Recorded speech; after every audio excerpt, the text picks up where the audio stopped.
Who likes reading manuals or reading to begin with? Am I right?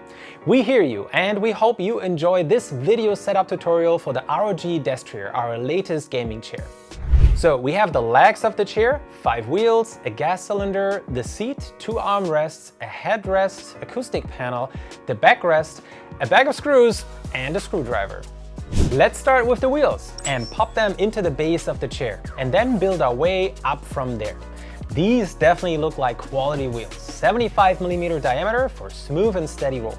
And the wheels are made from PU or polyurethane, which is hard rubber. That's the same material used for skate wheels, for example. So they give you a little extra suspension and they won't scratch your floor. Next up, we attach the gas piston to the wheelbase. Now, before we install the actual seat, we have to combine the backrest and the part you'll sit on. You can do this on the floor, but if you can, I'd recommend you to do this on a table. You get a much better view and access to the screws that way. Get the 3 K screws and then use them to connect the 2 pieces. You can see that the mesh we use for the backrest and the main seat are totally different. We tried dozens of combinations of materials and weaving patterns to find the perfect balance of comfort and ergonomic support, which is very different for each of these 2 parts of the chair. To make sure nothing gets stuck between the moving parts, there's a seat base cover, which we pop on from below and then secure with the 2 N screws. Now it's time for the armrests. Check these out. Again, heavy-duty die-cast aluminum.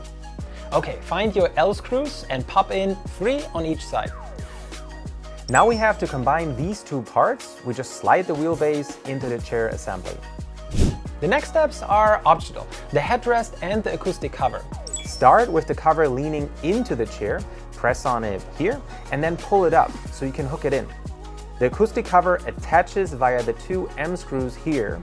The headrest uses the same M screws, and there's a cover to hide the screws that you just pop on. And there we have it. That was a lot faster and easier than I thought. I can't wait to take her for a spin.